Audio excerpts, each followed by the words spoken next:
Hey, what's up? This is Chosen. Hope you're having a fantastic Friday and end of your week here as we head into the weekend. I just wanted to get a video out here quick on the channel to wrap up some of the things that we've done recently, like some of the polls I've done on the channel to discuss how the community is feeling about certain things. And then also we have a post just coming out a couple hours ago from the Plarium side of things that I want to discuss and give you my thoughts on, and some things I'm actually surprised that they're adding, like being able to see how much silver you spent on artifacts, and I'll also pull up a chart that will indicate how much things are going to cost to upgrade and all of that I worked on back in the day, just to give you a refresher course on exactly how much silver you are spending. So let's get into it.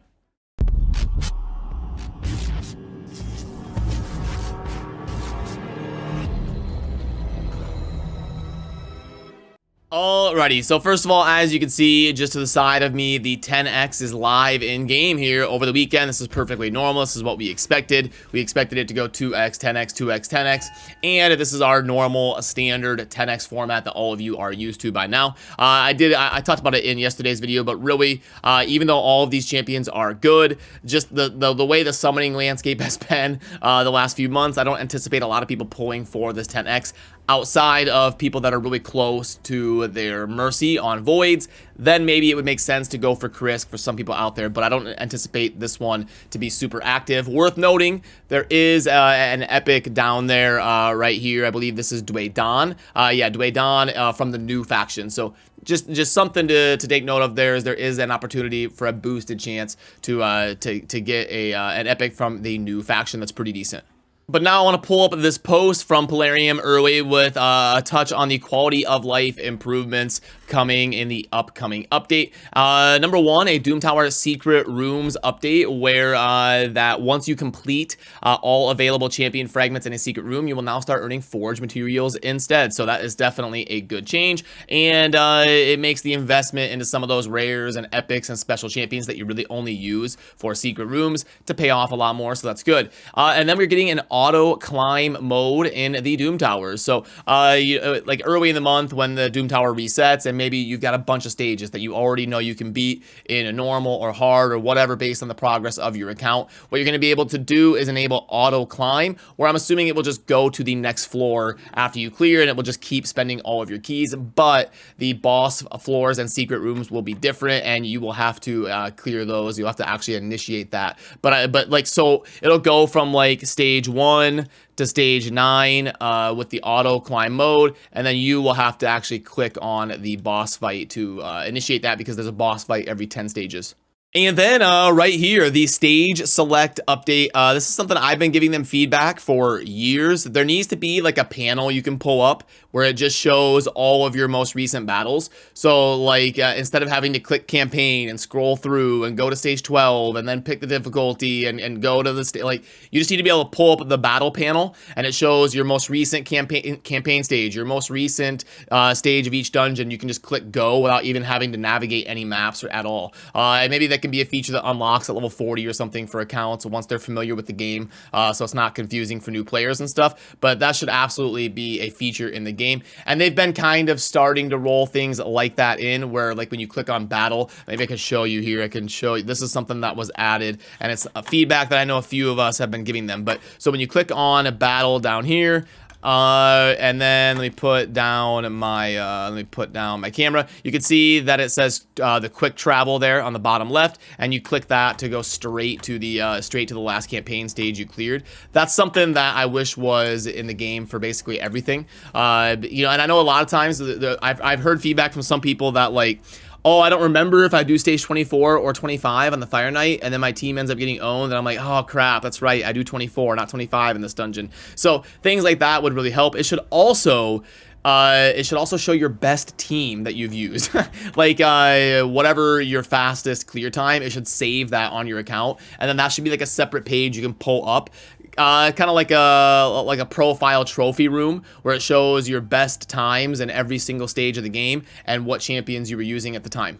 But I digress. Sorry, we're going off on tangents here. It is going to be affecting the UI for dungeons, campaign, and faction wars. For instance, whenever you open a dungeon, the list will automatically scroll to the last stage you opened. Should be a great change. Now, down here, where we're talking about the silver counter, yet another small change that will improve the game experience. We're adding a silver counter pop-up to the instant upgrade feature. Thus, anytime you decide to use the instant upgrade option when upgrading your artifacts and accessories, you will get a pop-up with the amount of silver that you spent for the upgrade. Now, I'm actually shocked that they're giving us this.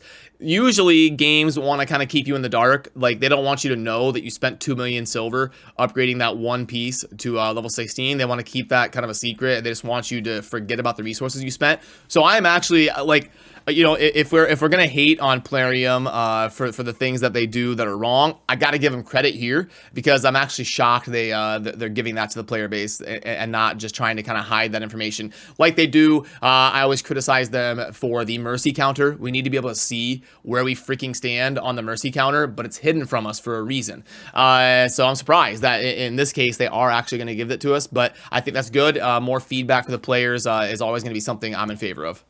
And also want to pull this up. It's a good opportunity to just show you the refresher course here on the, this is something I made back in the day. And I need to get this re-updated and get it posted to the site and all that. Add it to the one of thousands of projects I got to get to here. But I do want to get this on there. But anyway, what I wanted to show you was just a refresher course on what you can expect to spend on silver for upgrading stuff. So you can see right here, upgrading an artifact to level 16. This is like the pieces on the top, the artifacts. It's going to cost you about 1.3 million for a 5-star and 1.8 million for a 6-star. And then down here, these are the accessories. You can see that they are a lot more expensive. So 2 million to upgrade a 5-star accessory to level 16, and about 2.6 million per 6-star accessory. So you got that 6-star banner that you want to upgrade. It's going to be about 2.6 million for one thing to get to stage or level 16. So that's why I'm surprised they're going to be giving us this information. And that's why a lot of people out there are complaining about silver and how they just can't ever catch up and they just can't get enough of silver. Like for me personally, I'm able to stockpile a little bit of silver pretty well because I've already built every team on my account. Every dungeon, every faction war, every Doom Tower stage, I've already built all those teams, so I don't have to be constantly dumping silver into my account. But I remember being broke on silver just like you for like 2 years when I was trying to get all these teams built. It can definitely be a slog, and silver is a brutal grind that we're all hoping they give an opportunity to address in some fashion to let players earn more silver. And then while we're here, why not go over the stuff in game that you're going to want to make sure you focus on heading into the weekend here real quick, just to keep you in the loop. Now, first of all, we've been seeing some of this artwork here for this snowman, and I did have an interesting comment here on the YouTube channel, so a shout out to Crescens. Sorry if I said your name improperly, I tried my best. My guess for the snowman is the Harvest Jack skin. Now, I thought that was pretty interesting when I first heard it. I was like, yeah, maybe that would make sense. It kind of looks like a Harvest Jack with the scythe and stuff, but in some of the more recent artwork, like right here, you can see a bigger picture.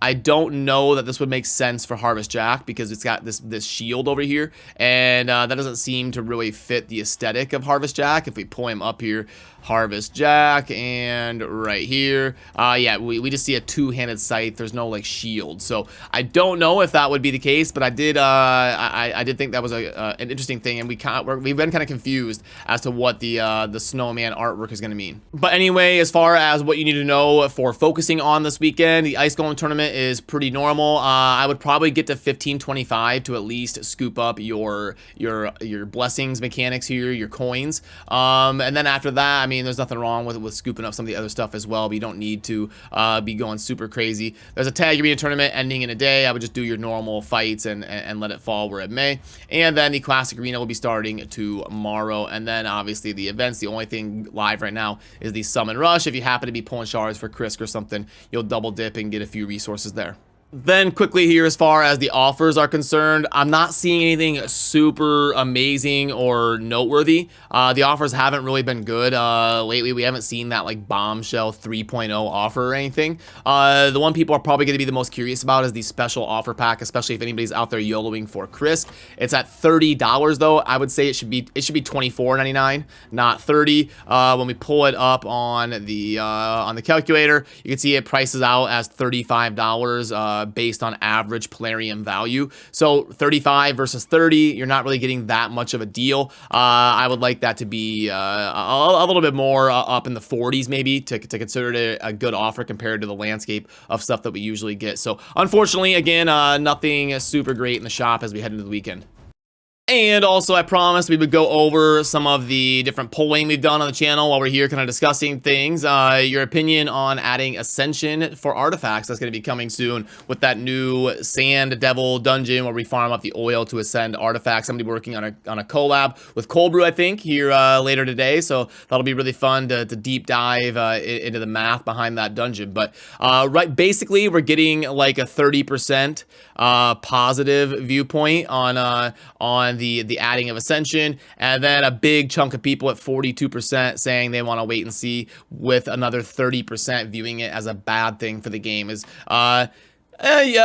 mostly level split. If you see here, it's pretty much the player base is a little bit conflicted in what to think about this being added to the game, which I understand, because we're gonna have to kind of wait and see with that, and see how crazy the RNG is, and how realistic it is to acquire this oil, and how much of it we can farm per week, and how it kind of fits within the theme of the game. And then we'll have to do another poll here in like a month or two.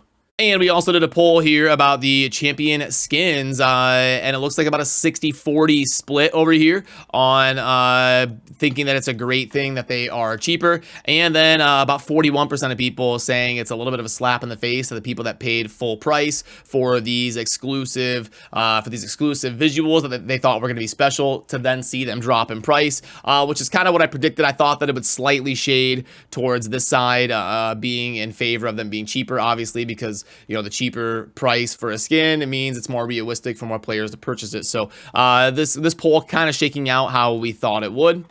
And then lastly, obviously, we're getting that new Ronda Rousey themed champion, and a very positively received so far. Look at this. We are at about a 90% clip of basically approval versus disapproval, and then only about 10% of people that are like meh, or thinking that it's very bad. So so far, at least kit wise, a pretty good introduction for a promotional champion in the Ronda champion that they are going to be adding to the game here as the 7-day login reward.